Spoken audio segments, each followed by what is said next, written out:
Exercise 1 part 1 section F. Section F F3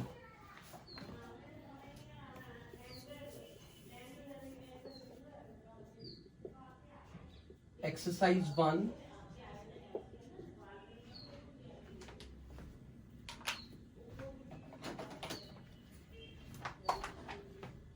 part 1 elementary sheet से F3 0.25 molar solution of pyridinium chloride is found to have a pH 2.75. What is Kb? ये तो direct formula based ही है भाई। इसमें क्या है? pH is 7 minus half pKb plus log C। क्योंकि cation का हाइड्रोलिसिस होगा ना इसमें, तो pyridinium सॉल्ट में केटायन pyridinium है, एनाइन Cl माइनस है, तो एनायन का हाइड्रोलिसिस होगा नहीं, ओनली केटायनिक हाइड्रोलिसिस है। इसमें क्या डाउट है मेरे को ये बताना। अगर मोलैरिटी भी दी हुई है, पीएच भी दी हुई है, तो पीके भी मिल जाएगा, उससे के भी लगा दो एंटी लॉग लगा के, नहीं होगा क्या? तो ये डाउट क्यों था फिर? ये मतलब इसमें दिक्कत क्या आई थी?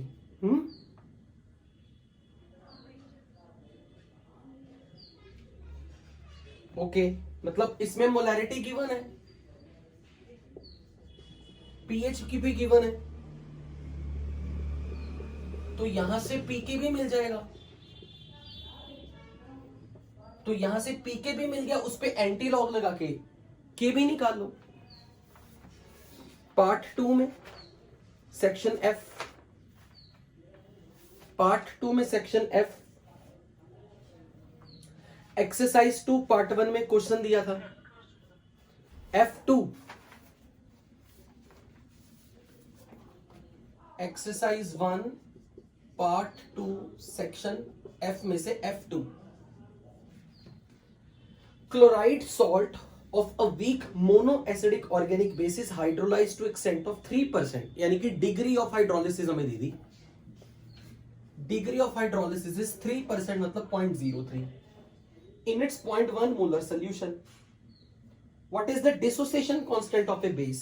Kb पूछा है, तो आपको ये पता कि क्लोराइड सॉल्ट है कोई ऑर्गेनिक बेस का, तो मान लो ऐसा पिरिडीनियम क्लोराइड ही है मान लो, तो अगर कोई ऑर्गेनिक बेस है और उसके क्लोराइड का सॉल्ट है, तो क्लोराइड हो गया एनायन, तो इसका मतलब उस सॉल्ट का केटायन का हाइड्रोलिसिस हो रहा है, और जब किसी केटायन का हाइड्रोलिसिस होगा तो ये बनेगा AOH प्लस H पॉजिटिव, और आपको इसमें बोला है dissociation constant of a base निकालो, तो ठीक है, KH is equal to KW upon KB, cation का हाइड्रोलिसिस हो रहा है, और KH can be find as CH square upon 1 minus H, और आपको डिग्री ऑफ हाइड्रोलिसिस ऑलरेडी 0.1 से कम दी हुई है, तो कंसंट्रेशन की वैल्यू तो मालूम ही है सवाल में, 0.1 मोलर, तो 0.1 into H square which is 0.03 का स्क्वायर, CH स्क्वायर की वैल्यू मिल गई, KW पता है, KB निकालना है, इसका जो भी डिसोसिएशन कांस्टेंट होगा बेस का, यही तो पूछा आपसे, हो जाएगा। क्यों भाई? जिसने भी पूछा था F2 पार्ट 2 में सेक्शन F में कोई और डाउट? एक्सरसाइज 2 पार्ट 1 में क्वेश्चन नंबर 6, 7, 8 में 6, 7, 8 एक्सरसाइज 2 पार्ट 1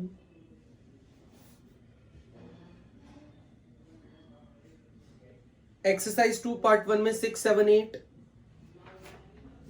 एक्सरसाइज 2 पार्ट 2 में क्वेश्चन नंबर 8, 9,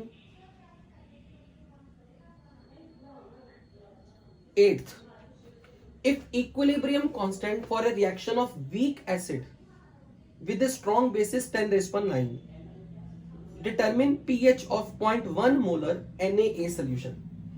उन्होंने बोला कि कोई बेस है कोई स्ट्रॉन्ग बेस है, लाइक से AOH, स्ट्रॉन्ग बेस, इसका रिएक्शन किसी वीक एसिड के साथ हुआ, और एसिड बेस न्यूट्रलाइजेशन हमेशा ही कंप्लीट होती है। अच्छा, एसिड का नाम रख रहा हूं HA और बेस का नाम रख रहा हूं BOH। एसिड वीक है, उससे कोई फर्क नहीं पड़ता, acid base neutralisation always goes to completion, तो ये सॉल्ट एंड वाटर बन जाएगा। और इस रिएक्शन का कांस्टेंट 10⁹ देने का मतलब है कि इस सॉल्ट की फॉर्मेशन ऑलमोस्ट कंप्लीट हो रही है, बिकॉज K वैल्यू 1000 से कहीं ज्यादा है। लेकिन इससे मुझे यह पता लग गया कि सॉल्ट का जो हाइड्रोलिसिस होगा, यानी कि AB का जो हाइड्रोलिसिस है, उससे जो एसिड और बेस बन रहा है, फॉर दिस रिएक्शन केस 10⁻⁹, ये बन गया सॉल्ट हाइड्रोलिसिस। के लिए हाइड्रोलिसिस कांस्टेंट की वैल्यू मिल गई।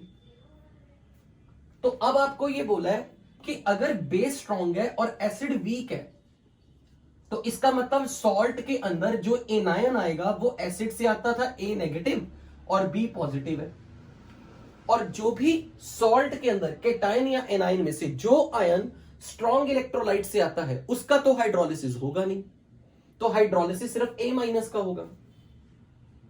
इसका मतलब कि मैं इस रिएक्शन को ऐसे लिख सकता हूं, सॉल्ट तो जो भी है वो स्ट्रॉन्ग इलेक्ट्रोलाइट है, ये तो डिसोसिएटेड फॉर्म में है, रहेगा।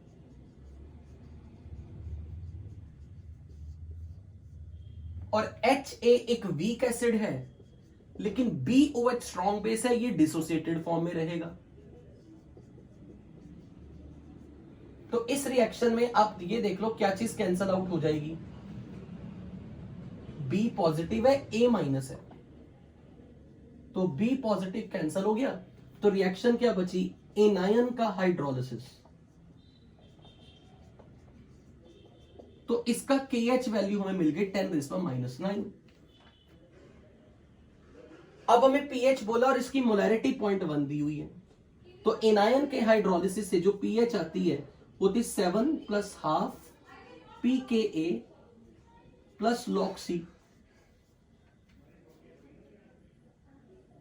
ओके, अब हमें किसी तरीके से हमें यह पता है KH जो होता है दैट इज KW/KA, और KW की वैल्यू 10⁻⁻14 है, तो KA की वैल्यू 10⁻⁵ है, PK की वैल्यू 5 हो गई, तो pH 7 + ½ pK 5 log इसकी मोलर कंसेंट्रेशन 0.1, तो ये बन जाएगा 7 + ½ × 4, 9 आ जाना चाहिए आंसर। क्या दिया है?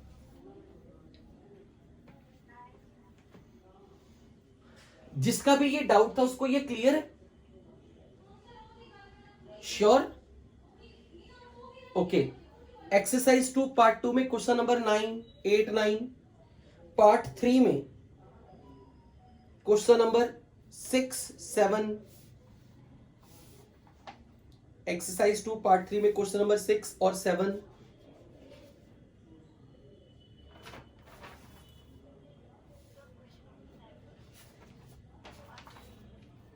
Degree of hydrolysis of A salt of strong acid and weak base. तो पहली बात तो स्ट्रॉन्ग एसिड वीक बेस, मान लो कि ये कोई सॉल्ट है जो कि किसी स्ट्रॉन्ग एसिड और वीक बेस से बनने वाला सॉल्ट है। ये कोई सॉल्ट है, आपकी बार B पॉजिटिव है और A- है, और इस सॉल्ट का केटायन वाला पार्ट वीक बेस से आ रहा है, तो सॉल्ट के उसी आयन का हाइड्रोलिसिस होगा जो वीक इलेक्ट्रोलाइट से आएगा। तो ऐसे केस में मैं जब सॉल्ट के हाइड्रोलिसिस की इक्वेशन लिखूंगा, क्योंकि बनने वाले एसिड और बेस में से एसिड स्ट्रॉन्ग है, तो अब की बार आप इस इक्वेशन को ऐसे लिखोगे, HA पूरा का पूरा आयनाइज होगा, डिसोसिएट होगा, लेकिन BOH will remain as it is. तो अब की बार A- से A- कैंसल, तो केटायन का हाइड्रोलिसिस होगा, only cationic hydrolysis, A- will get cancelled out. जब भी कभी कोई बोल दे कि स्ट्रॉन्ग एसिड वीक बेस की न्यूट्रलाइजेशन हुई और सॉल्ट बना, तो सॉल्ट के उसी आयन का हाइड्रोलिसिस होगा जो वीक इलेक्ट्रोलाइट से आ रहा है। अगर बेस वीक है तो बेस से आने वाले केटायन का हाइड्रोलिसिस होगा, केटायनिक हाइड्रोलिसिस होगा। इक्वेशन कैसे लिखी? सॉल्ट का hydrolysis is reverse of this acid base neutralisation. जो इलेक्ट्रोलाइट स्ट्रॉन्ग दिया, लाइक स्ट्रॉन्ग एसिड HA है, तो वो डिसोसिएट होके अपने आयंस में स्प्लिट हो गया। उसके बाद A माइनस से A माइनस कैंसल, तो ये बन गया केटायन का hydrolysis produces BOH and H+। तो जो हमने पिछली क्लास में सीखा केटायन के हाइड्रोलिसिस से pH घटेगी। तो अब उन्होंने आपसे इस क्वेश्चन में क्या पूछा है? डिग्री ऑफ हाइड्रोलिसिस यानी कि H वैल्यू, जिसके लिए हमने फॉर्मूला रखा था KH is equal to CH² / 1 - H, and KH को मैं क्या लिखूं? KW अपॉन, आप बताओ भाई, KH is equal to KW upon क्या आएगा? यहां से देख के डिसीजन लो। KB, H इग्नोर कर दो, तो डिग्री ऑफ हाइड्रोलिसिस की वैल्यू क्या आ गई? KW upon KB into C का स्क्वायर रूट। अब इस क्वेश्चन को देख के बताओ, degree of hydrolysis is independent of dilution. क्या कंसेंट्रेशन को चेंज करने से डिग्री ऑफ हाइड्रोलिसिस अफेक्ट होगी? अगर हम डाइल्यूट कर रहे हैं किसी सॉल्यूशन को, तो कंसेंट्रेशन को क्या कर रहे हैं? कम या ज्यादा? डाइल्यूट करना, क्या बात कर दी? कंसेंट्रेशन कम कर दी तो डिग्री ऑफ हाइड्रोलिसिस बढ़ जाएगा घट जाएगा? बढ़ जाएगा। तो क्या ए स्टेटमेंट करेक्ट है? Degree of hydrolysis is independent of dilution. Okay, now अब ये बताओ, अब उन्होंने बोला degree of hydrolysis increases with dilution. Dilute करने से डिग्री ऑफ हाइड्रोलिसिस पर क्या इफेक्ट आएगा? इंक्रीज हो जाएगा। तो बी स्टेटमेंट इज करेक्ट। अच्छा, फिर लिखा है it increases with decrease in KB. KB अगर घटेगा तो ये बढ़ना चाहिए। Is it correct? वो भी सही बात है। अच्छा, decreases with decrease in temperature. Temperature के बढ़ाने से ये रिएक्शन का के वैल्यू KH बढ़ेगा या घटेगा? पहली बात तो आपको ये पता होना चाहिए कि KH, KW और KB पे डिपेंड कर रहा है। टेम्परेचर को बढ़ाने से KW क्या होता है? बढ़ता घटता है? टेम्परेचर को बढ़ाने से KW, ionic product of water, KW temperature बढ़ाने से बढ़ती है। तो अगर KW बढ़ेगा तो H भी बढ़ेगा, और टेम्परेचर को घटाने से ये नंबर छोटा होगा तो फिर ये भी छोटा होगा। Very simple to predict. KB भी चेंज होगा। पर अब हमें अगर कोई ऐसा पूछे कि भाई टेम्परेचर को चेंज करने से हमारा मेन कंसेंट्रेशन है डिग्री ऑफ हाइड्रोलिसिस को कि B पॉजिटिव के हाइड्रोलिसिस है, कि ऐसा फैक्टर बताओ कि क्या ये रिएक्शन फॉरवर्ड जाएगी या बैकवर्ड जाएगी। अब टेम्परेचर बढ़ाने से तो रेट ऑफ रिएक्शन बढ़ेगा। अब ये प्रोसेस चेक करके बता सकते हो कि एक्सोथर्मिक होगी या एंडोथर्मिक होगी। ये BOH का H+ के साथ, ये स्ट्रॉन्ग एसिड है, स्ट्रॉन्ग एसिड और ये base, acid base reaction backward में एक्सोथर्मिक है, तो ये फॉरवर्ड डायरेक्शन में रिएक्शन एंडोथर्मिक होगी। और एंडोथर्मिक रिएक्शन में टेम्परेचर को बढ़ाने से रिएक्शन की टेंडेंसी फॉरवर्ड जाने की होगी, बैकवर्ड जाने की होगी। तो अब हम क्या बोले कि टेम्परेचर को बढ़ाने से के वैल्यू फॉर दिस रिएक्शन बढ़ेगी। ठीक है, is that clear? Okay, part 4 में question number 3 and 4, question number 3 and 4 comprehension में। ओके, एक्सरसाइज 3 जेई मेंस में सवाल दिया था, question number 9। pKa of weak acid and pKb of weak base are given to you. pH of their salt. तो पहली बात तो एसिड भी वीक है, बेस भी वीक है। तो ये बताओ, अगर एसिड भी वीक हो, ये बताओ अगर एसिड भी वीक है, बेस भी वीक है, सॉल्ट बन गया, तो सॉल्ट के कौन से आयन का हाइड्रोलिसिस होगा? केटायन का या एनायन का? वेरी गुड, दोनों का, क्योंकि दोनों वीक इलेक्ट्रोलाइट है। क्वेश्चन में ये दे दिया weak acid and weak base. तो अगर एसिड भी वीक, बेस भी वीक, सॉल्ट जो बन गया, तो सॉल्ट के लिए केटायन एनायन दोनों का हाइड्रोलिसिस होगा। अब ये बताओ, जब केटायन और आयन दोनों का हाइड्रोलिसिस होगा तो पीएच के लिए आप क्या एक्सप्रेशन लगाते हो? 7 माइनस पीकेबी। अब पीकेबी गिवन है, पीकेबी भी गिवन है, तो जस्ट वैल्यू पुट करनी, एंजॉय योर आंसर, हो जाएगा। Okay, 10th question.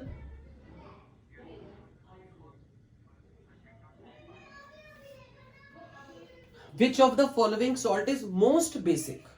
तो पहली बात तो जहां पर केटायन का भी हाइड्रोलिसिस हो गया वहां तो पीएच घटेगी, एनायन का भी हाइड्रोलिसिस होगा, पीएच बढ़ेगी। अब सेकंड में किसका हाइड्रोलिसिस होगा, केटायन का या एनायन का या दोनों का? दोनों का, तो पीएच ऑलमोस्ट क्या, फिर आगे अगर केटायन का हाइड्रोलिसिस भी हो और एनायन का भी हाइड्रोलिसिस हो तो पीएच बढ़नी तो चाहिए एनायन के हाइड्रोलिसिस से, पर घटेगी भी तो सही केटायन के हाइड्रोलिसिस से। क्यों, गलत बोल रहा हूं क्या? सेकंड में केटायन का भी तो हाइड्रोलिसिस हो रहा है और एनायन का भी हो रहा है। अब फोर्थ ऑप्शन में किसका हाइड्रोलिसिस हो रहा है, केटायन का या एनायन का या दोनों का?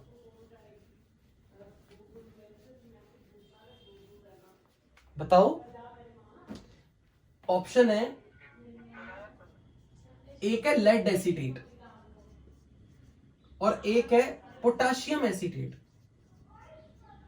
यहां पर और यहां चेक करो किसका हाइड्रोलिसिस होगा, केटायन का या एनायन का? यहां दोनों का होगा, और अगर केटायन का भी हाइड्रोलिसिस हो रहा है तो पीएच घटेगी, एनायन का हाइड्रोलिसिस हो पीएच बढ़ेगी। तो पीएच के बढ़ने के साथ साथ पीएच को घटाने वाला फैक्टर भी है। और यहां किसका हाइड्रोलिसिस होगा, ओनली एनायन का। तो कहां पीएच बढ़ेगी ज्यादा, कौन सा सोल्यूशन ज्यादा बेसिक होगा, इसका एक्वस सोल्यूशन या इसका एक्वस सोल्यूशन? ऑब्वियसली इसमें तो डाउट आना ही नहीं चाहिए। मतलब ये ऑप्शन थर्ड वाले में तो वहां भी चेक करो, केटायन का भी हाइड्रोलिसिस हो रहा है, एनायन का भी हो रहा है। वो CN है, Cl क्लोराइड नहीं है, साइनाइड है CN। तो CN माइनस का भी हाइड्रोलिसिस होगा, केटायन का भी हो रहा है, एनायन का भी हो रहा है। इसमें डाउट क्यों आया, मुझे नहीं समझ में लगा कि इसमें किसकी, मैं समझा नहीं क्या कहना चाह रहे। हम जहां पर एनायन अकेले का हाइड्रोलिसिस होगा वहां पीएच बढ़ेगी, पर जहां केटायन का भी हाइड्रोलिसिस होगा पीएच के बढ़ने के साथ साथ पीएच घटने का फैक्टर भी तो है। तो क्या थर्ड में केटायन एनायन दोनों का हाइड्रोलिसिस दिख रहा है? क्या फर्स्ट में केटायन का हाइड्रोलिसिस हो रहा है या एनायन का? फर्स्ट ऑप्शन में वहां सिर्फ पीएच घटेगी, सेकंड में केटायन एनायन दोनों का था तो पीएच बढ़ने के साथ साथ पीएच घटने का भी अरेंजमेंट किया गया है, तो पीएच हो सकता कांस्टेंट ही रह जाए। पर जहां सिर्फ एनायन का हाइड्रोलिसिस होगा वहां तो सिर्फ पीएच को बढ़ना है और तो कुछ भी नहीं करना।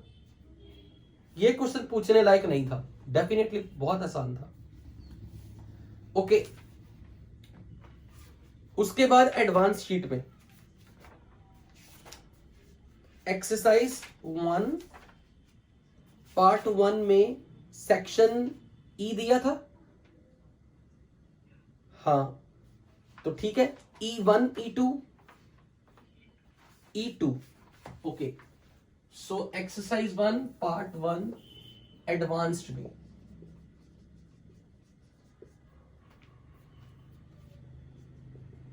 E2, what is pH of 1/20 molar? अच्छा, ठीक है, समझ गया। E2 अभी नहीं पढ़ाया, अभी छोड़ दो, क्योंकि वो एम्फोटेरिक आयन का सॉल्यूशन का हाइड्रोलिसिस है, वो हमने नहीं पढ़ा अभी। E2 अभी छोड़ दो, अभी नहीं किया हमने। पार्ट 2 में सेक्शन ई में, पार्ट 2 में सेक्शन ई में और डी, सेक्शन डी और ई में, अच्छा डी तो हमने डिस्कस कर लिया था, सॉरी। E1 पार्ट 2 में सेक्शन F दिया था क्या? नो अच्छा ओके, तो सेक्शन F होमवर्क ले लो, पार्ट 2 में section F homework. Okay, exercise 2 part 1 में दिया होगा क्वेश्चन, क्वेश्चन नंबर 2, 3 दिया था या नहीं?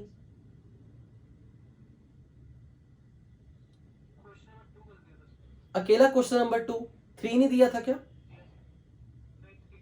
तो 3 अभी करते हैं, यहीं पे करेंगे हम। So exercise 2 part 1 question number 3, calculate degree of hydrolysis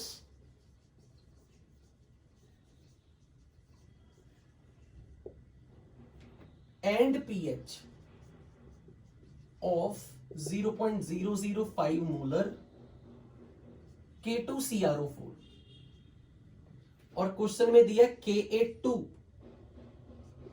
is 5 into 10 raised power minus 7 of H2CrO4।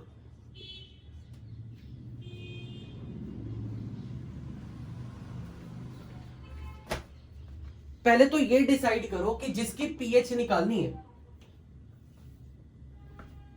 क्या कह रहे हो? K2CrO4 दिया हुआ है, Ka2 of H2CrO4 ही तो चाहिए। पहले तो मुझे ये बताओ कि जिसकी पीएच निकालनी है, क्या वो एसिड है या बेस है या सॉल्ट है? K2CrO4 कैसे पता चला, कैसे पता चला?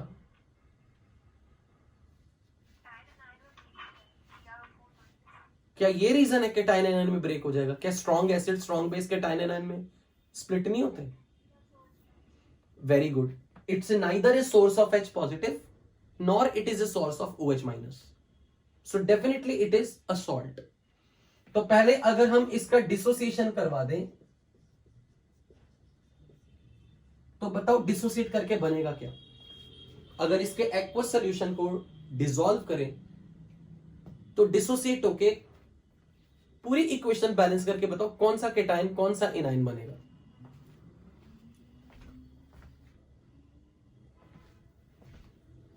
It will dissociate to form, dissociate करना था ना, K प्लस और CrO4 -2। अब बैलेंस भी करो, पोटेशियम कितने हैं? 2 ना, सो मेक द कोफिशिएंट 2। तो अगर इसकी मोलैरिटी 0.05 मोलर है, 0.005 मोलर, तो इसकी कितनी होगी? 10 इंटू 10⁻³ और इसकी 5 इंटू 10⁻³ मोलर। अब बताओ कौन से आयन का हाइड्रोलिसिस होगा, केटायन का या एनायन का? एनायन का। तो एनायन का जब हाइड्रोलिसिस हो रहा है तो एनायन के हाइड्रोलिसिस से ये वाटर में से किसे उठाएगा? It will bind with which ion in water? H plus. तो क्या बनेगा? HCrO4 चार्ज -2 और वाटर में से H पॉजिटिव और OH माइनस, H प्लस उठा रहा है, HCrO4 minus plus OH minus. अब जब एनायन का हाइड्रोलिसिस हो रहा है तो pH is equal to 7 plus half pKa plus log C। मैंने 7 प्लस वाला क्यों लिया रिलेशन, 7 माइनस वाला क्यों नहीं लिया? क्योंकि एनायन से OH माइनस आएगा जो कि सॉल्यूशन की नेचर को बेसिक बनाएगा। अच्छा, अब ये डिसाइड करो यहां पर KH is equal to KW upon KA into KB में से कौन सी टर्म रह जाएगी? KA रह जाएगा, पर KA कौन सा लेना है? लेकिन कौन से एसिड का Ka2? इसको पहले 2H प्लस दो, गिव इट 2H प्लस, जितना इतना इसके ऊपर -2 चार्ज है ना, इसे 2H प्लस दो, तो कौन सा एसिड बनेगा? अगर मैं इसको 2H प्लस दे दूं, H2CrO4, तो H2CrO4 का Ka2, समझ में आई ये चीज कि मैंने क्यों? क्योंकि HCrO4 माइनस हाइड्रोलाइज होके फिर से बनाएगा H2CrO4। तो इस एसिड के Ka यूटिलाइज होंगे। तो अगर इस रिएक्शन में मुझे हाइड्रोलिसिस कांस्टेंट लिखना है KH1, क्योंकि इसका हाइड्रोलिसिस 2 स्टेप्स में हो रहा है। फर्स्ट स्टेप का hydrolysis constant KH1 which is KW upon Ka of this, और इसका Ka H2CrO4 का कौन सा Ka हुआ? इसकी Ka वैल्यू H2CrO4 के लिए कौन सी डिसोसिएशन है, फर्स्ट या सेकंड? इससे जब ये बनेगा, इससे जब ये बनेगा, तो ये H प्लस लूज करेगा ना, तभी तो ये बनेगा।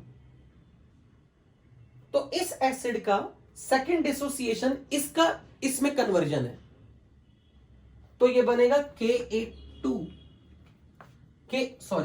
Ka1 of this but Ka2 of H2CrO4। क्या आपको यह चीज समझ लगी कि मैंने H2CrO4 की क्यों उन्होंने Ka2 वैल्यू H2CrO4 का क्यों दी है? क्योंकि बनने वाला एसिड H2CrO4 है,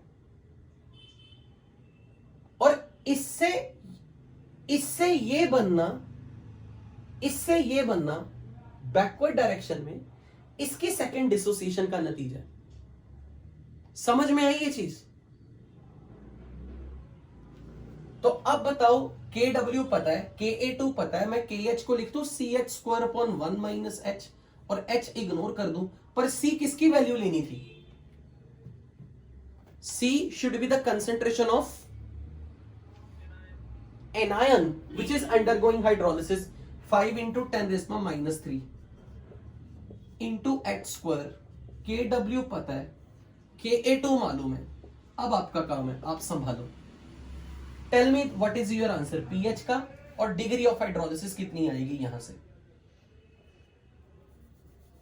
तो ये बन जाएगा 1/25 into 10 raise power minus 7 by 10 raise power minus 3 का रूट, तो ये बन जाएगा 1/5 into 10 raise power minus 2 which is 2 into 10 raise power minus 3। और क्योंकि ये 0.1 से छोटी आ रही है, तो this approximation was perfectly fine to ignore this H। Is that clear?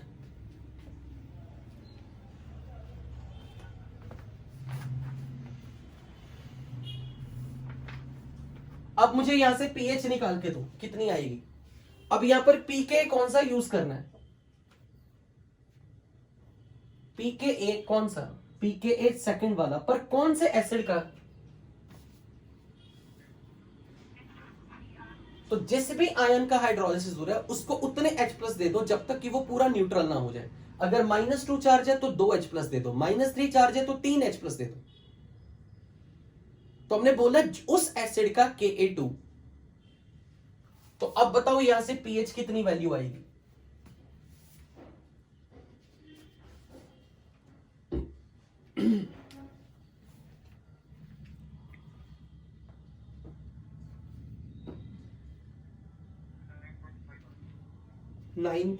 .5 आ रही है। चेक करो आंसर क्या दिए।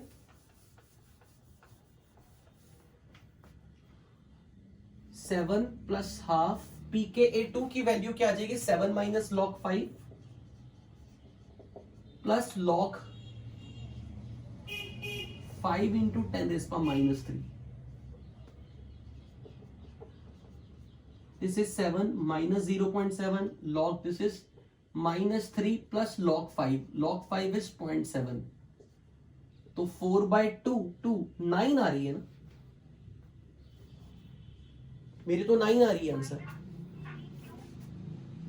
ये कंसंट्रेशन थी ना 5 × 10⁻³ ये कौन सा पीके है?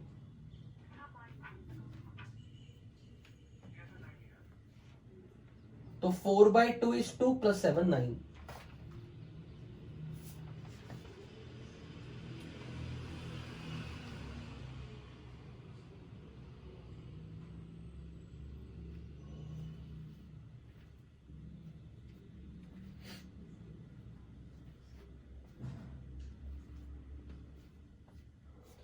पार्ट 2 में भी क्वेश्चन दिया था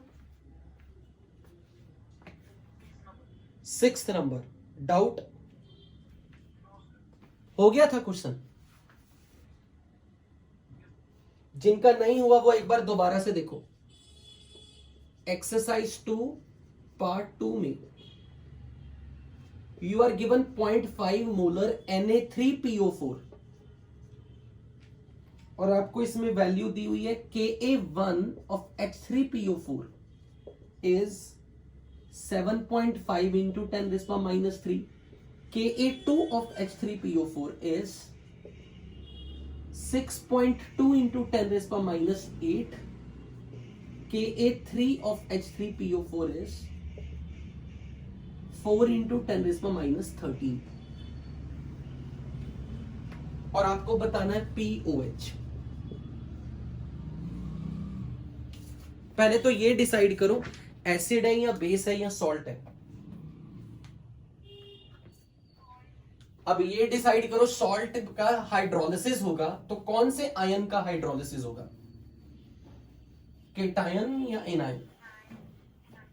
एनायन। और फॉस्फेट पे चार्ज, तो अपने आप इक्वेशन लिख के पूरा बताओ। जैसे अभी K2CrO4 वाला क्वेश्चन किया था ना, बिल्कुल सेम टू सेम है। मुझे इसमें POH चाहिए, करके दो खुद।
आंसर आया बच्चों?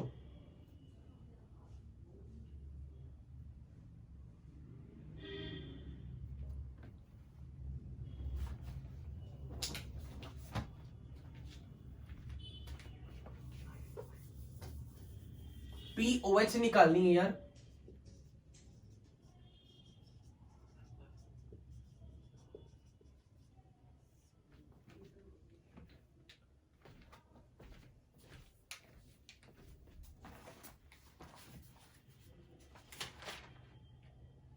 कितना अच्छा। और अपने आंसर को फाइनली 10 से मल्टीप्लाई करके बताना है।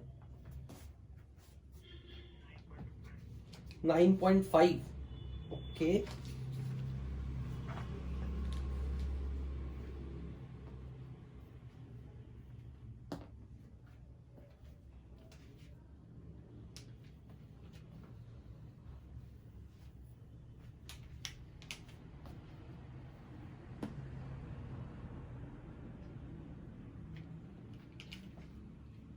मुझे ऐसा लग रहा है आपको सॉल्ट हाइड्रोलिसिस के सवाल करने नहीं आए अभी, या प्रैक्टिस कम की है, या भी नहीं हुई।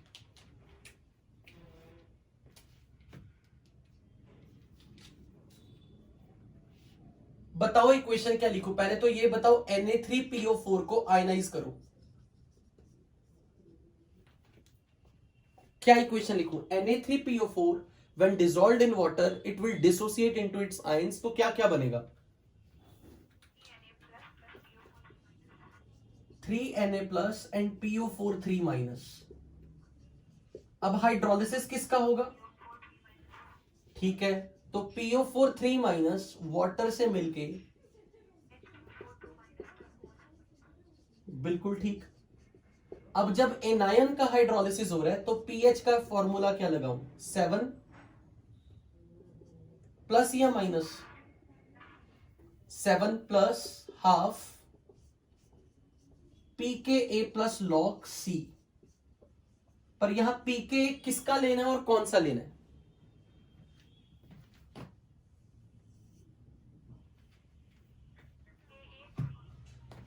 एक तो Ka3 लेना है, थर्ड लेना है, लेकिन कौन से एसिड का? वेरी गुड, इसको 3H प्लस दो, फॉस्फेट को 3H प्लस दो, और ये बोलो H3PO4 का थर्ड Ka। तो अब बताओ क्या दिक्कत आ रही है? अगर ये 0.5 मोलर है, हमें यहां पर C किसकी कंसेंट्रेशन रखनी है? फॉस्फेट की। तो आंसर क्यों नहीं आ रहा आपका? Ka3 भी गिवन है, तो अब तो वैल्यू पुट करनी है। 7 plus half pK3 is minus log of 4 into 10⁻13 plus log concentration of phosphate is half.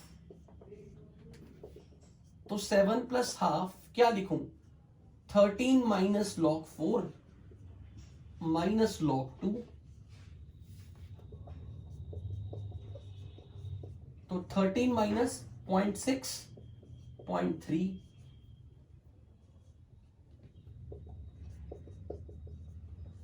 Thirteen minus 0.9 which is 12.1 by 2। 12.1 by 2 is 6.05, यानी कि 7 plus 6 13.05। तो pH कितनी आ गई? ऑलमोस्ट 1।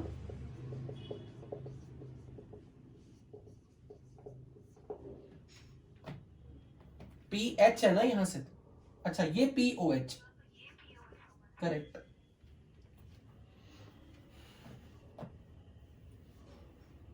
तो अपने आंसर को 10 से मल्टीप्लाई करके बताना, तो 9.5।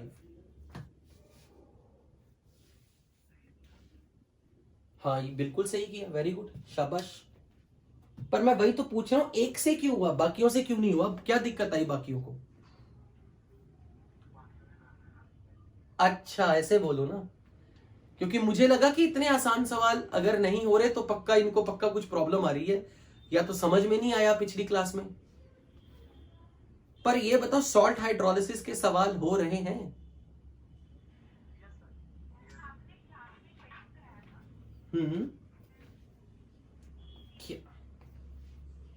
बताओ, नहीं सुना मुझे।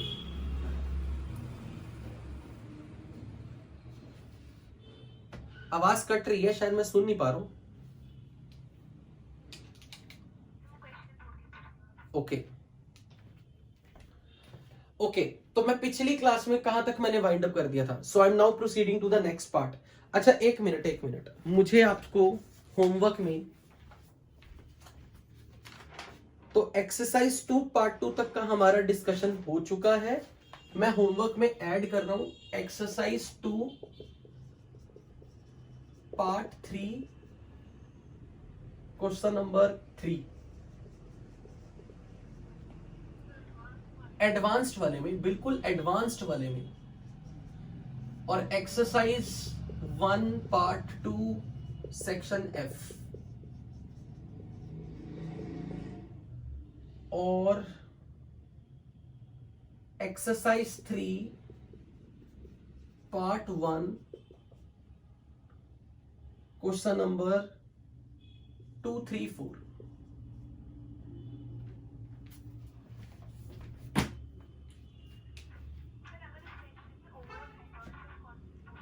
इसमें तब हमें KH1 into KH2 into KH3 करना पड़ता।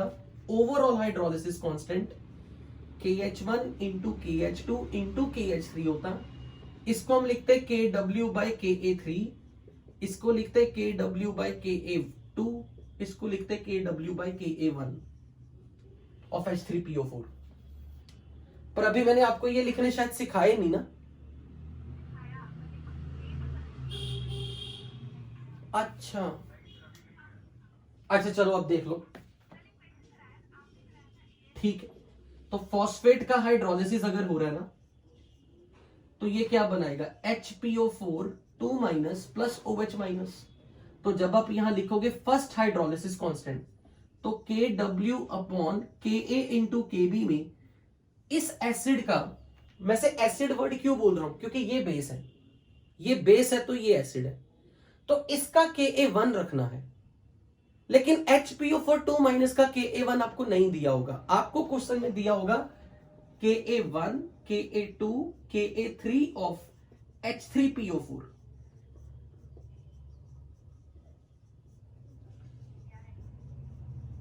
ये गिवन होंगे आपको।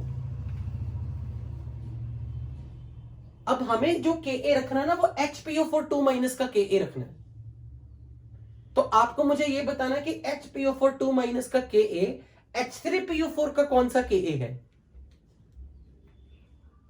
ये कैसे, वेरी गुड। पर मुझे यह बताओ, ये आपको कैसे पता लगा, मतलब आपने इतनी जल्दी कैसे बोल दिया कि हाँ H3PO4 का थर्ड KA HPO4 2 माइनस का फर्स्ट KA है।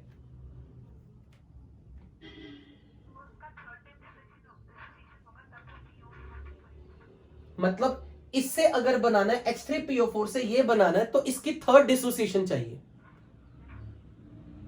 ठीक है, तो इसको मैं KB तो हटा के लिख दूंगा KA3 ऑफ H3PO4, क्योंकि H3PO4 की तीसरी डिसोसिएशन में ये बनेगा, क्योंकि H3PO4 से पहले स्टेप में क्या बनेगा, H2PO4 माइनस, फिर बनेगा HPO4 2 माइनस, फिर बनेगा PO4 3 माइनस। मतलब it will play the role of acid in the first dissociation. इसके लिए जब ये as a acid role play कर रहा है, तो this is playing the role of acid during second dissociation of H3PO4, and this is playing the role of acid, this is playing the role of acid, this is base, this is playing the role of acid in the third dissociation of H3PO4। इसलिए for this step we will use KA3 of H3PO4। क्या ये चीज clear है सबको? लक्ष्य usually chat करके बता देते हो। इफ देयर इज लक्ष्य, एनी अदर स्टूडेंट जिसको इस स्टेप में डाउट हो, तो एक बार जस्ट रेज द हैंड या चैट करके बताओ, क्योंकि उसमें डाउट नहीं रह जाना चाहिए कोई। ओके, तो HPO4 2 माइनस मैं लिखूंगा KA3 ऑफ H3PO4। अच्छा, अब HPO4 2 माइनस का हाइड्रोलिसिस करवाओ, तो ये बनेगा H2PO4 minus plus OH minus. अब की बार ये अगर बेस है तो ये एसिड है, पर H2PO4 minus as a acid का रोल कब प्ले करेगा, सेकेंड स्टेप में, जब H3PO4 की सेकेंड डिसोसिएशन होगी। तो मैं लिखूंगा KH2 is KW upon KA into KB। KB तो हटा दो, क्योंकि वीक एसिड H2PO4 माइनस बनेगा, और क्योंकि H2PO4 माइनस का डिसोसिएशन H3PO4 का सेकेंड डिसोसिएशन है, तो KA2 ऑफ H3PO4। तो अब थर्ड स्टेप में H2PO4 माइनस का हाइड्रोलिसिस होगा। तो ये बनेगा H3PO4 प्लस OH माइनस, तो KH3 will be KW upon KA into KB. This number is acid, this is acid, this is a base, so KB हट गया, पर H3PO4 खुद एसिड का रोल प्ले करेगा फर्स्ट स्टेप में, तो KA1. और इसी बेसिस पे हम कहेंगे, क्योंकि H3PO4 के लिए अगर ये 3 Ka की वैल्यू है, तो सबसे बड़ी वैल्यू कौन सी होगी, Ka1, Ka2 या Ka3? तो Ka1 अगर बड़ा होगा तो KH3 सबसे छोटा होगा. तो किसी सॉल्ट का, किसी एनायन, पॉलीविंडिल आयन का जो डिग्री ऑफ हाइड्रोलिसिस है वो फर्स्ट स्टेप में ज्यादा होगी या सेकंड स्टेप में या थर्ड स्टेप में? डिग्री ऑफ हाइड्रोलिसिस का मतलब रिएक्शन की फॉरवर्ड जाने की टेंडेंसी. फर्स्ट में. क्यों? क्योंकि फर्स्ट स्टेप में आप कौन सा के यूज कर रहे हो, थर्ड के, जो सबसे छोटा है. समझ में आ गई ये चीज? Is this clear to everybody? कि ओवरऑल हाइड्रोलिसिस, अगर हमें कोई पूछे इसका ओवरऑल हाइड्रोलिसिस कांस्टेंट, तो KW का क्यूब बन जाएगा, नीचे Ka3 into Ka2 into Ka1. Right? Okay.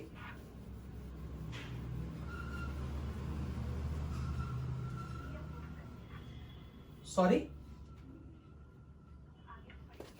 हाँ बिल्कुल. अब मैं आपको डेरिवेशन करवा रहा था एक लास्ट में, जिसमें root H is equal to KH के बराबर, root KH is equal to H आ गया था. कौन सा डेरिवेशन था जिसमें हम किसकी pH कैलकुलेशन करनी सीख रहे थे?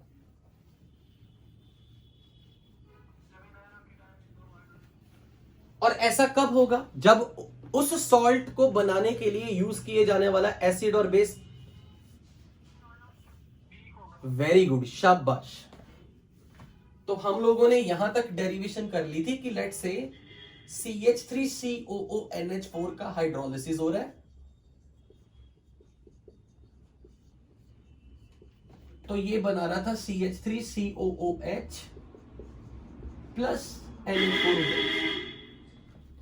Salt fully soluble in water है, तो ये अपनी डिसोसिएटेड फॉर्म में था.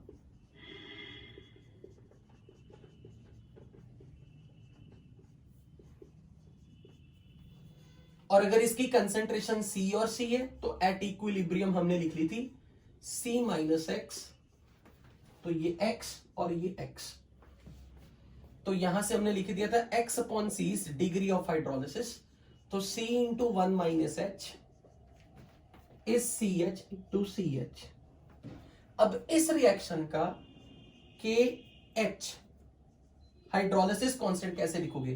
Concentration of CH3COOH into concentration of NH4OH upon concentration of NH4 positive into concentration of CH3COO minus, जिसको लिख दिया था हमने CH into CH upon C into 1 minus H into C into 1 minus H, which is H upon 1 minus H का whole square is equal to KH. अब आपको अगर मैं क्वेश्चन में ये दे दूं कि Ka ऑफ एसिटिक एसिड और Kb ऑफ एक्वस अमोनिया,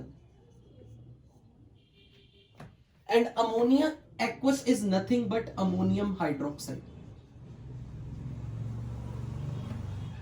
तो मैं अगर ये वैल्यू आपको क्वेश्चन में गिवन हो, ये दोनों वैल्यूज, तो मैं बोलूंगा कि एसिटिक एसिड के Ka को आप कैसे लिख के दिखाते हो? Acetic acid when dissolved in water it will dissociate into acetate ion and H plus. आप चाहो तो पूरा लिख सकते हो, acetic acid plus water gives acetate plus H3O plus.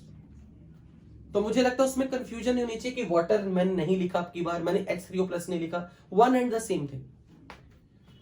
तो अगर मुझे Ka ऑफ एसिटिक एसिड लिखना हो तो आप क्या लिखोगे? Concentration of acetate into concentration of H plus upon concentration of acetic acid. और अगर अमोनियम हाइड्रोक्साइड के लिए एज ए बेस मुझे डिसोसिएशन करके दिखानी हो, तो this is NH4 positive plus OH minus, तो KB of NH4OH is nothing but concentration of NH4 plus into concentration of OH minus upon concentration of NH4OH. क्या आपको इन दोनों स्टेप में कहीं डाउट है? जब मैं KB वर्ड लिखूंगा तो मैं अमोनिया को एज ए बेस रिप्रेजेंट कर रहा हूं, एक्वस अमोनिया. अमोनिया का aqueous solution is like NH4OH. अगर आपको ऐसे डाउट आता है तो मैं ऐसे लिख देता हूं, ammonia as a base will gain H plus from water, तो ये बनेगा NH4 positive plus OH minus.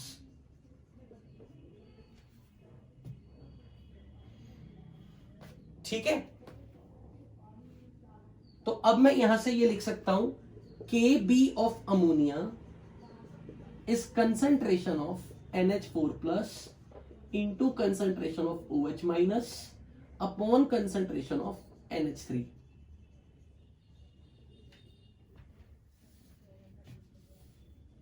And ammonia का aqueous solution is nothing but NH4OH का aqueous solution. जैसे आप H plus aqueous को ये लिखते हो ना, तो इसी तरह अमोनिया aqueous को हम ये लिखते हैं NH4OH अमोनियम हाइड्रोक्साइड का एक्वस सॉल्यूशन. इसलिए यही रिएक्शन मैं KB ऑफ अमोनियम हाइड्रोक्साइड बोल सकता हूं, जिसको आप ऐसे समझ लो. अच्छा, इस रिएक्शन में मुझे ये बताओ, इस रिएक्शन में अगर मुझे लिखना हो KB of ammonia into KA of dash is KW, तो मुझे ये बताओ KA of dash, who will be dash? Very good, NH4 plus. Fine. अब ये बताओ KA of NH4 plus अगर मैंने लिखा हो into KB of dash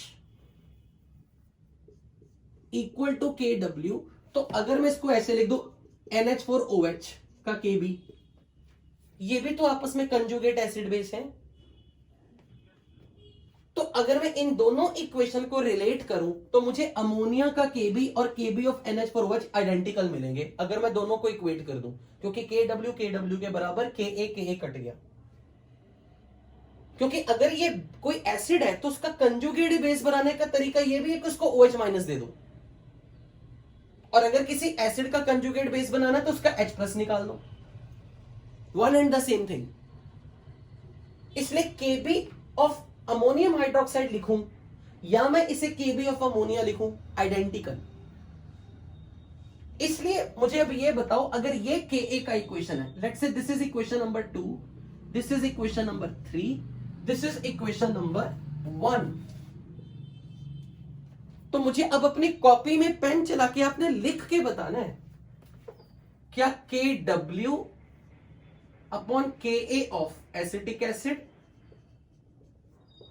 into KB of NH4OH ये किसके बराबर आता है? क्या ये इक्वेशन इसके बराबर आ रही है या नहीं आ रही? मुझे अपनी कॉपी में ये पेन चला के दिखाओ. ये KA ऑफ एसिटिक एसिड है, ये KB ऑफ NH4OH है. तो अगर मैं इस इक्वेशन में अब एसिटिक एसिड का Ka पुट कर दूं और अमोनियम हाइड्रोक्साइड का Kb पुट कर दूं, और इन दोनों इक्वेशन की ये जो वैल्यूज हैं, ये वैल्यूज मैं यहां पुट कर रहा हूं. And what is KW?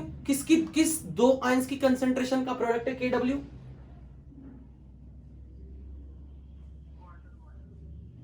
कौन से आयंस की कंसेंट्रेशन का प्रोडक्ट है KW?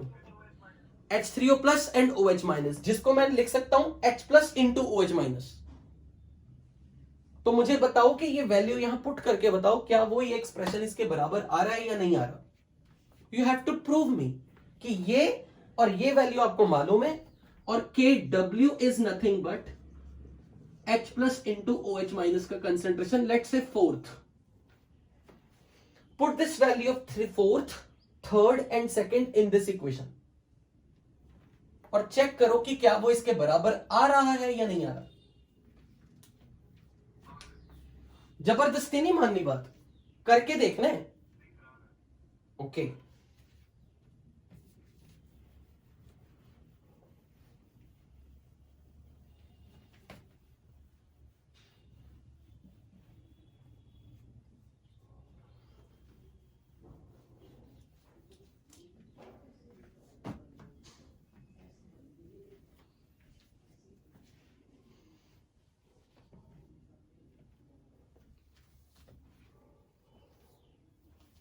बताओ भाई,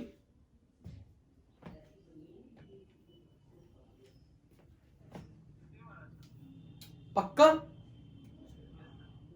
के डब्ल्यू की ये वैल्यू, के बी की ये वैल्यू, के ए की ये वैल्यू, ये तीनों वैल्यू यहां पुट करनी है और फिर देखो क्या वो ये एक्सप्रेशन आ रहा है। ठीक है, तो मैं मान के चल रहा हूं कि आपको ये पता लग गया कि के एच इज इक्वल टू के W upon K A into K B क्यों लिखा जाता है, क्योंकि हम इस रिएक्शन का हाइड्रोलिसिस कांस्टेंट इक्विलिब्रियम कांस्टेंट लिख रहे हैं, which is equal to H upon 1 minus H का होल स्क्वायर। तो ये बन गया root K W upon K A into K B is H upon 1 minus H. And first ignoring this h, assuming h is less than 0.1, sorry, h is much less than 1, this h should be ignorable. तो ये number बन जाएगा h is equal to के W upon K A into K B का square root.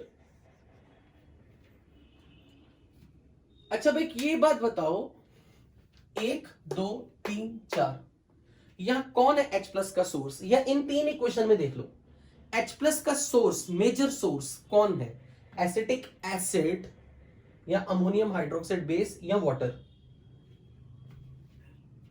Who will be the major source of H plus? Acetic acid, क्योंकि यही H plus generate कर रहा है,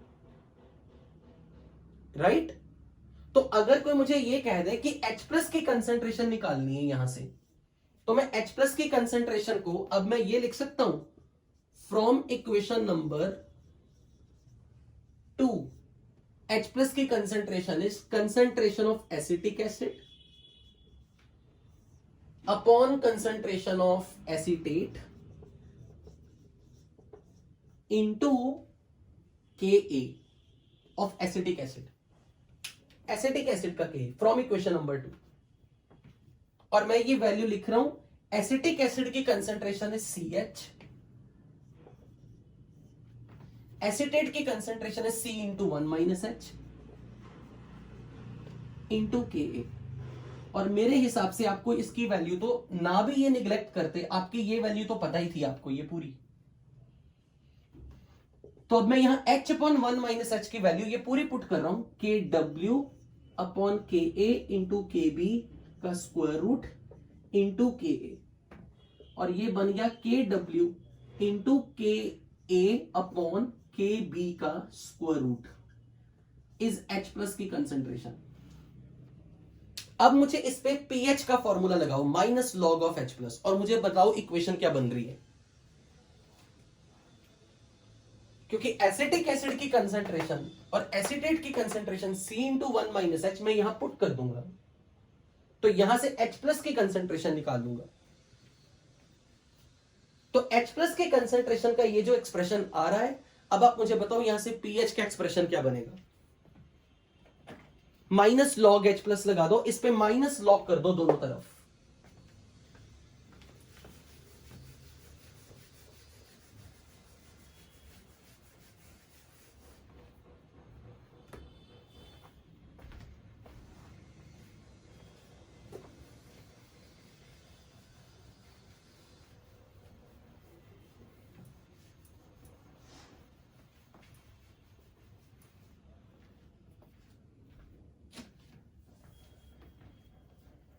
minus log of this,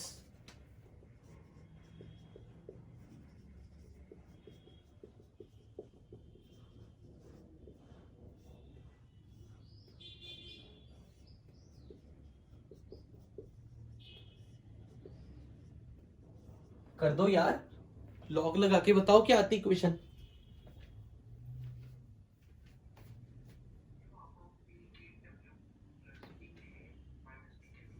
pKw plus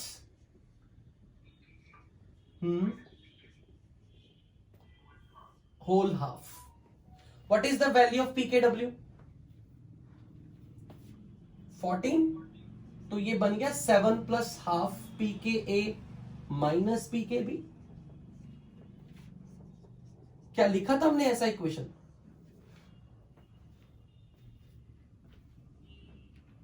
बताओ, हाँ या ना?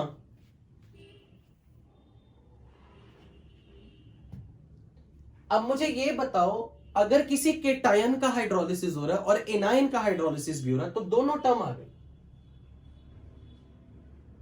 तो जब आपने अमोनियम एसीटेट का हाइड्रोलिसिस किया था तो हाइड्रोलिसिस से कौन सा एसिड बन रहा था और कौन सा बेस बन रहा था? जब आपने अमोनियम एसीटेट की ये इक्वेशन रब की थी ना मैंने, एसिटिक एसिड और अमोनियम हाइड्रोक्साइड, तो Ka किसका है, Pk किसका है? Pka टर्म कौन किसके लिए यूज की है? एसिटिक एसिड की, और Pk भी अमोनियम हाइड्रोक्साइड की. तो अगर किसी एसिड और बेस दोनों का Pk और Pkb बराबर हो गया तो व्हाट विल बी pH? 7. तो आपसे यह जरूर पूछा जा सकता है कि मान लो कि कोई सॉल्ट है जिसके केटायन और एनायन दोनों का हाइड्रोलिसिस हो रहा है, तो B प्लस वाटर में से OH माइनस उठा रहा था, A माइनस H प्लस उठा रहा है. ये दोनों वीक है, ये वीक एसिड, ये वीक बेस. तो अब ये चीज समझनी है यहां से. एसिड अगर मान लो ये दोनों वीक हैं, पर अगर मैंने आपको क्वेश्चन में ऐसे दे दिया Ka of Ha is less than Kb of BOH, मान लो ऐसे क्वेश्चन दे दिया, तो इस एक्सप्रेशन में मुझे आंसर बताना pH 7 से प्लस होगा या माइनस होगा. Kb ऑफ BOH ज्यादा है. अगर मान लो ऐसे दे दिया जाए, बनने वाले बेस की बेसिक स्ट्रेंथ कम है, बेसिक स्ट्रेंथ कम है पर एसिडिक स्ट्रेंथ ज्यादा है, तो ये pH 7 से प्लस होगी या माइनस होगी? यहां से साइन बताओ क्या आएगा? प्लस होगी. कैसे? Kb अगर बड़ा है तो Pkb छोटा है, और Pkb अगर छोटा है तो फिर Pk बड़ा होने के कारण साइन प्लस में जाएगा. क्या ये चीज क्लियर हुई, हाँ या ना? अगर बेस का, बनने वाले बेस का Kb वैल्यू बड़ा हो तो हम कहेंगे कि बेस का अगर Kb वैल्यू बड़ा है तो Pkb छोटा है, और Pkb छोटा है तो ये नंबर, ये टर्म पॉजिटिव रह जाएगी, तो 7 प्लस होगी.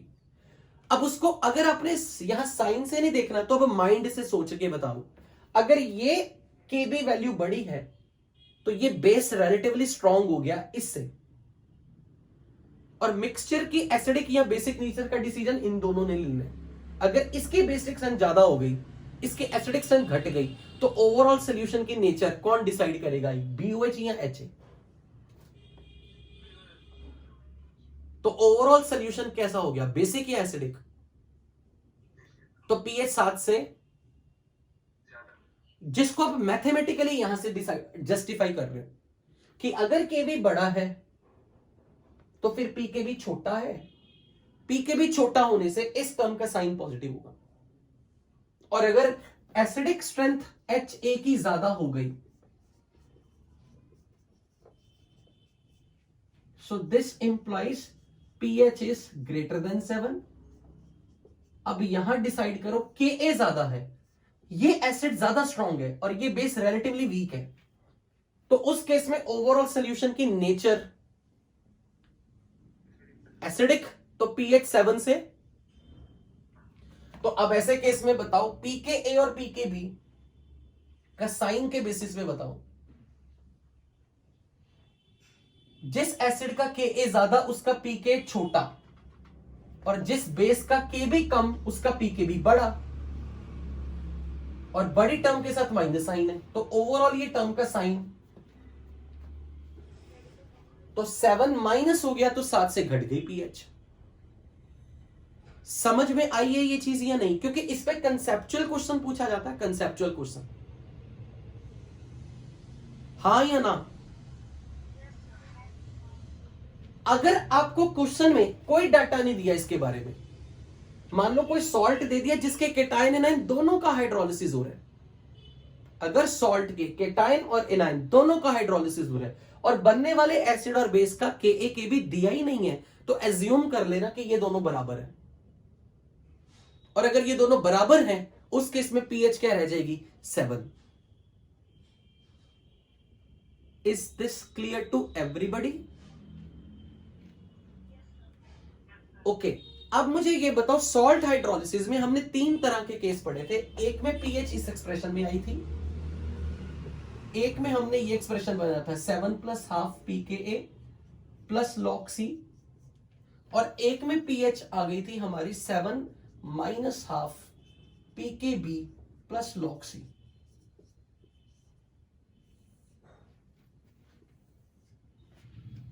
अगर मैं आपसे ये पूछूं, इन तीनों केसेस में मुझे एक चीज ये बताओ, कौन से केस में सॉल्ट हाइड्रोलिसिस के कौन से केस में पीएच सॉल्ट की कंसंट्रेशन पे डिपेंड नहीं करता?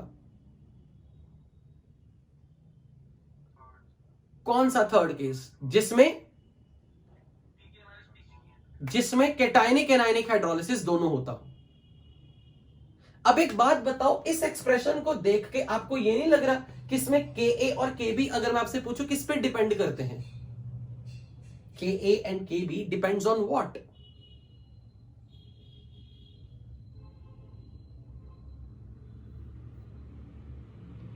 Ka and Kb value depends on what? Temperature. अच्छा मुझे एक बात बताओ, मैं सिंपल क्वेश्चन पूछना चाहता हूं।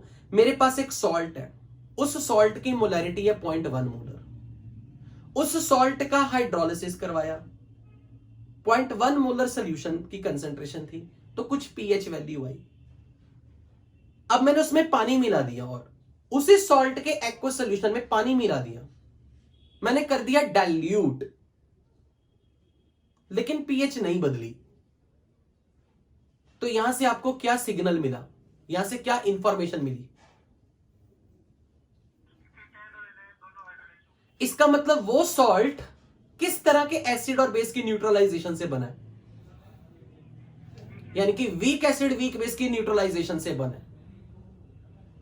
अच्छा, अब अगर मैं ये कहूं कि किसी सॉल्ट के एक्वस सॉल्यूशन की पीएच डाइल्यूट करने से भी चेंज नहीं हो रही, उसमें एसिड मिला दो तो भी चेंज नहीं हो रही, उसमें बेस मिला दो तो भी चेंज नहीं हो रही, तो यहां से आप क्या कंक्लूजन विड्रॉ करोगे? किसी सॉल्ट के एक्वस सॉल्यूशन की पीएच में पानी मिलाने से भी चेंज नहीं होती, उसमें एसिड मिला दिया, बेस मिला दिया, चेंज ही नहीं हो रही।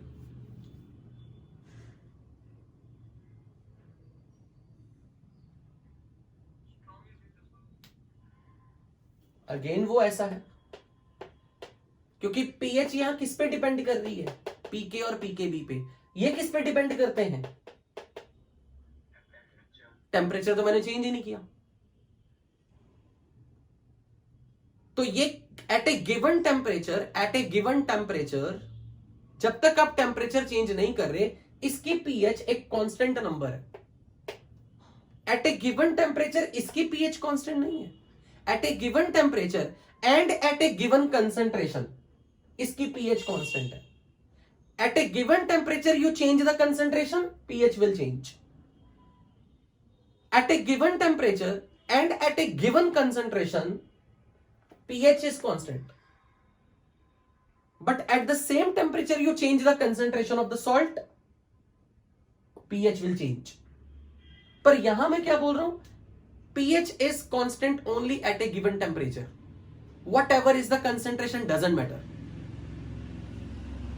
तो ऐसा सॉल्यूशन जिसकी pH एक कांस्टेंट नंबर हो, जो सिर्फ टेम्परेचर पे डिपेंड कर रही है और किसी चीज पे नहीं, यानी कि ऐसे सॉल्यूशन की पीएच जो उसके कंपोनेंट की कंसंट्रेशन के इंडिपेंडेंट है, such solutions are called buffer solution. मैंने कुछ समझाया है, कुछ बताया है, क्या सुना आपने मैंने क्या कहा? मैंने किसकी definition the? What is buffer solution?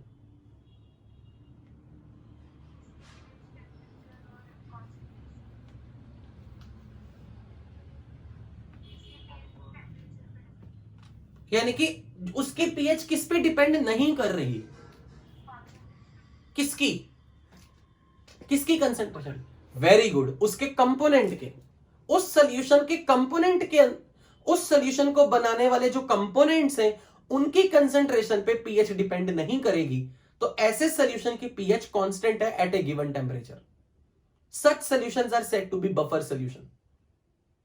तो बफर सॉल्यूशन की डेफिनेशन कोई सुनाएगा मुझे इंग्लिश में नरेट करके, ट्रांसलेट करके? टेक योर टाइम, 1 मिनट लो, इंग्लिश लिखो और वो इंग्लिश मुझे बोल के बताना जरा। What is buffer solution?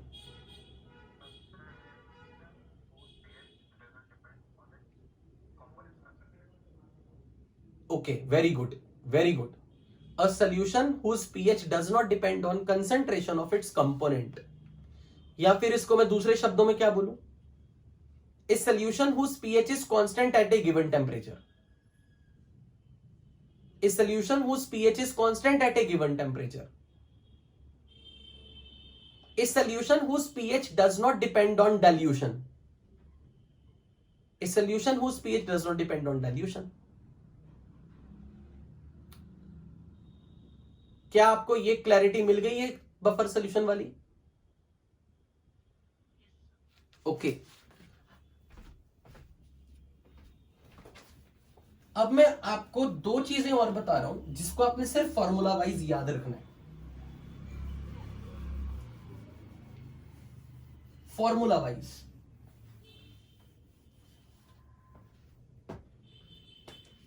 PH calculation for amphoteric salt.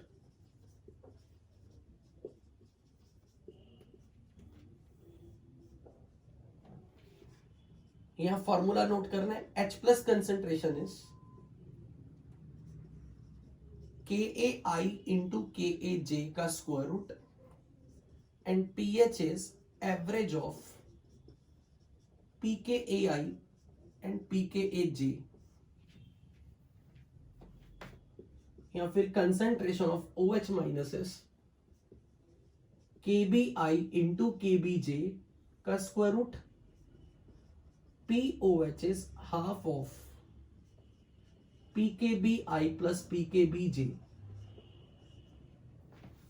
कब लगाना है ये? जब एम्फोटेरिक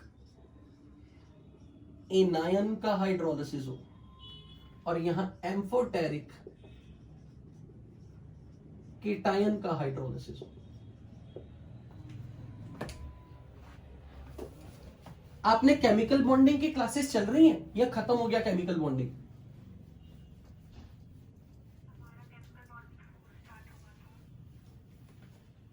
हुआ था।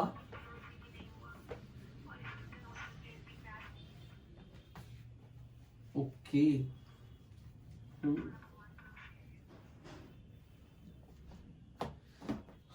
ओके, तो केमिकल बॉन्डिंग 3 तो हो गया ना? ओके, फिर ठीक है, क्योंकि मुझे जो आपको सिखाना है ना, आपको लुईस डॉट स्ट्रक्चर तो सुना ही होगा ना, ये word Lewis dot structures. Okay, ठीक है। सबसे पहले तो ये, अगर किसी कंपाउंड में हाइड्रोजन दिखे और वो हाइड्रोजन किसी हैलोजन से कनेक्टेड है, ऑक्सीजन से कनेक्टेड हो, सल्फर से कनेक्टेड हो, sp हाइब्रिडाइज्ड कार्बन से कनेक्टेड हो, या फिर पॉजिटिवली चार्ज नाइट्रोजन से कनेक्टेड हो, सच हाइड्रोजन इज, हाँ इंफॉर्मेशन है ये, हाँ important note, formula sheet. Acidic hydrogen की पहचान, किसी कंपाउंड में हाइड्रोजन एसिडिक है या नहीं है, Aryan you can leave the class, मैं अभी कोई ऑफ नहीं कर रहा। एसिडिक हाइड्रोजन, नहीं नहीं नहीं, वो कोई और है, आई नो, उसका स्पेलिंग भी कोई और है। किसी कंपाउंड में hydrogen connected to halogen, hydrogen connected to oxygen, hydrogen connected to sulphur, sp hybridised carbon और पॉजिटिवली चार्ज नाइट्रोजन से जुड़ा हाइड्रोजन हो, they are called acidic hydrogen. अगर किसी एनायन में नेगेटिव चार्ज तो होगा ही होगा, तभी वो एनायन है। अगर उस पर नेगेटिव चार्ज है तो वो H+ गेन तो करेगा ही, और अगर वो H+ गेन करेगा तो वो बेस तो बन गया, it can play the role of a base. कोई एनायन जिसमें नेगेटिव चार्ज हो तो वो डेफिनेटली H+ गेन कर सकता है, तो वो एनायन बेस का रोल प्ले करेगा। लेकिन अगर उस एनायन के फॉर्मूला में हाइड्रोजन कनेक्टेड टू इन सब में से आ गया, मतलब उस एनायन के पास एसिडिक हाइड्रोजन भी है, तो वो एम्फोटेरिक एनायन है, like HS-, Hc2O4-, HPO4 2-, H2PO4-, HCO3-, HSO3-। यहां चेक करो, इन सब पे नेगेटिव चार्ज है तो दे कैन गेन H+, लेकिन इसमें हाइड्रोजन जुड़ा है सल्फर से, विच इज एसिडिक हाइड्रोजन। यहां हाइड्रोजन जुड़ा है ऑक्सीजन से, यहां हाइड्रोजन जुड़ा है ऑक्सीजन से, हाइड्रोजन जुड़ा है ऑक्सीजन से, hydrogen is connected to oxygen, hydrogen is connected to sulphur, HSO4-, hydrogen is connected to oxygen, they have acidic hydrogen, so they can lose H+, they can gain H+ because they have negative charge। लेकिन इन शैतानों से हमेशा ध्यान में HPO3 2-, H2PO2-। इस पर negative charge जरूर है, पर इसके अंदर कोई भी हाइड्रोजन ऑक्सीजन से कनेक्टेड नहीं है, क्योंकि इसका केमिकल बॉन्डिंग में लुईस डॉट स्ट्रक्चर सिखाया जाता है, दिस इज दिस। यहां का हाइड्रोजन फास्फोरस से जुड़ा है, तो it's not acidic hydrogen, exception. Hydrogen is connected to phosphorus, it's not acidic hydrogen.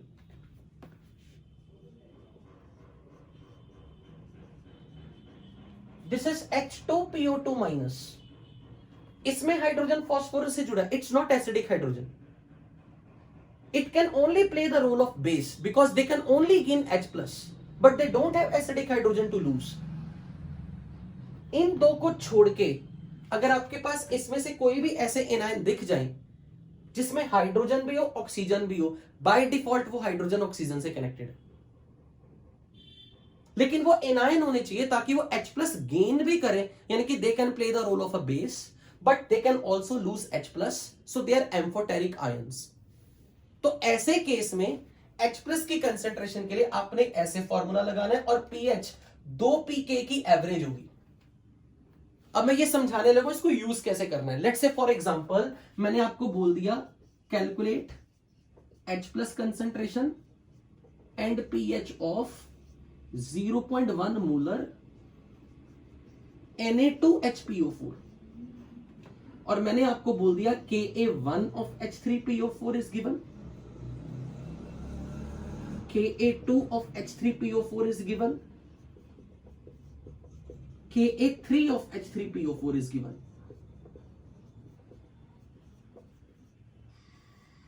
सबसे पहले आपने ये देखना है कि ये एक ऐसा सॉल्ट है जिसके केटाइन एनायन अगर मैं देखूं तो 2 सोडियम आयन है और पीछे HPO4 2- है।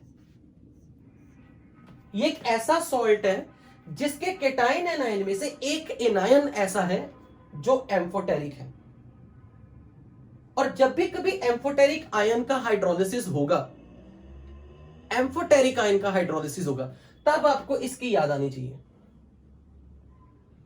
तो सबसे पहले मैंने देखना कि मेरे सॉल्ट के केटाइन एनायन कौन है, और जिस आयन का हाइड्रोलिसिस हो रहा है क्या वो एम्फोटेरिक तो नहीं। अगर वो एम्फोटेरिक है, अगर वो एम्फोटेरिक है तो अब आपने HPO4 2- को देख के डिसीजन लेना है कि यहां Ka1 आएगा, Ka2 आएगा, या Ka2 आएगा, या Ka3 आएगा, या Ka1 आएगा, या Ka3 आएगा। उसको देखो कैसे पहचानना है। कैसे पहचानना अब ये H3PO4 को जब डिसोसिएट किया तो ये बनेगा H2PO4 माइनस, फिर इसने H प्लस लूज किया, ये बनेगा HPO42 माइनस, फिर इसने H प्लस लूज किया तो PO43 माइनस। अब आपने ये देखना कि ये जो बंदा है HPO42 माइनस वो कौन कौन से स्टेप में इन्वॉल्व हो रहा है। HPO42 माइनस कौन कौन से स्टेप में आ रहा है, फर्स्ट में, सेकंड में, थर्ड में।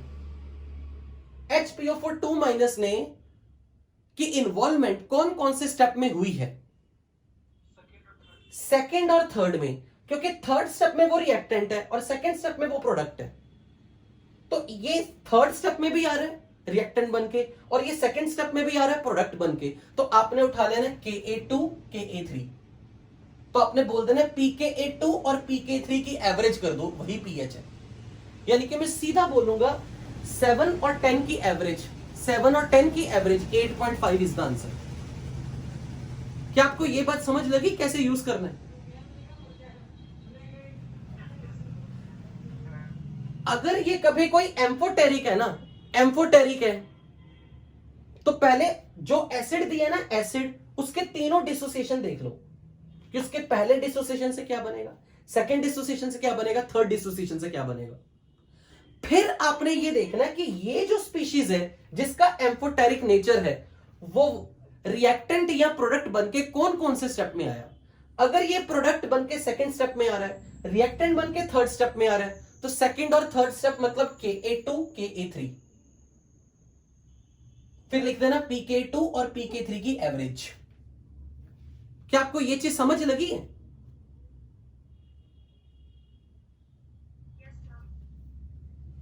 तो आप इस क्वेश्चन में क्या आंसर बोलेंगे, pH is equal to pK2 plus pK3/2।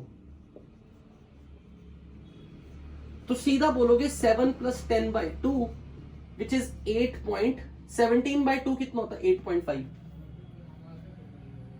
मान लो मैंने ऐसे दे दिया 0.2 मोलर NaHCO3 और मैंने बोल दिया Ka1 of H2CO3, Ka2 of H2CO3, ये नंबर है 10⁻⁻6, 10⁻11। सबसे पहले देखो कि ये जो सॉल्ट है ना, सॉल्ट, इसके केटायन एनायन बनाओ, इसको इसके कंपोनेंट आयंस में तोड़ो और बताओ कि क्या कोई एम्फोटेरिक बन रहा है।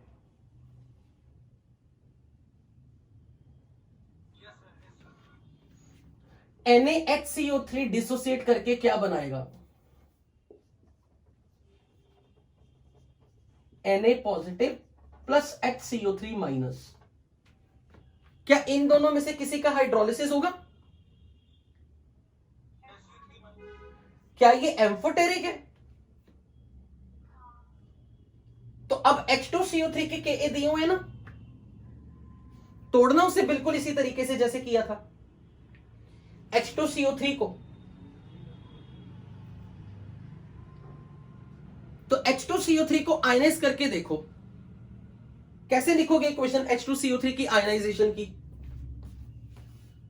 H2CO3 पहले एक H प्लस लूज करेगा तो HCO3 माइनस बनेगा, फिर एक और H प्लस लूज करेगा तो CO3 माइनस बनेगा।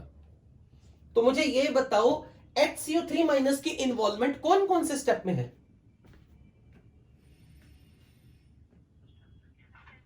तो बताओ अब क्या फॉर्मूला लगाओगे, का square root is H plus की कंसेंट्रेशन और pH कौन से Ka की pK की एवरेज हो जाएगी, एवरेज pK1 प्लस pK2, तो 17/2, 11/2 तो बहुत ही गलत बात होगी कि फॉर्मूला लगाना ही नहीं आया। 6 प्लस 11/2, हाँ 17/2, 11/2 नहीं है ना। क्या आपको ये चीज यूज करनी आ जाएगी? ये क्वेश्चन जब भी आएगा ना, ये जब भी आएगा, ये जेई एडवांस में या केवीपीवाई में आएगा, मेंस में नहीं आएगा। और एम्फोटेरिक का क्वेश्चन ये भी मैं श्योर हूं आप गलत करके आओगे, क्योंकि आपने ये पहचानना ही नहीं आना आपको ये एम्फोटेरिक है, आपको ये पहचानना ही नहीं आना वहां पे कि ये एम्फोटेरिक है। इसलिए मुझे इस चीज की तो श्योरिटी है, बस you have to prove me wrong. नहीं, और भी हो सकते हैं। जैसे कि मान लो मैंने आपको ऐसा कोई कंपाउंड दे दिया ऑर्गेनिक में, लेट्स से मान लो इसको आयनाइज करके दिखाओ क्या बनेगा। अगर इसको आयनाइज कर दूं तो ये बनेगा CH triple bond C minus Na+। तो क्या ये एनायन है? बोल तो दो, क्या ये एनायन है? और क्या ये H+ गेन कर सकता है? जब नेगेटिव चार्ज है तो H+ तो गेन करेगा ही। अच्छा, क्या इसमें एसिडिक हाइड्रोजन है? कौन से लॉजिक वाली लगा रहे हो? तो ये एम्फोटेरिक आयन बन गया। तो अगर मैंने आपको इसके एक्वस सोल्यूशन की पीएच पूछी होती तो आपने ये देखना कि इसका आयन हाइड्रोलाइज होगा और वो एम्फोटेरिक आयन है, इसलिए पीएच pK1 + pK2/2। और उससे भी रद्दी ट्रिक बताता हूं, रद्दी से भी रद्दी ट्रिक। इसका चार्ज पता क्या है? कितना? 1। तो एक रख देना pK1 और एक 1 में एक और ऐड कर दो pK2। जैसे कि मैंने यहां पे इसका चार्ज कितना आया था, तो 2 और 3, 2 और 2 में एक और ऐड कर दो। इससे घटिया ट्रिक क्या हो सकती? राइट? सो विद दिस, एक मिनट, 1 मिनट को आप थोड़ा साइड हो जाइए।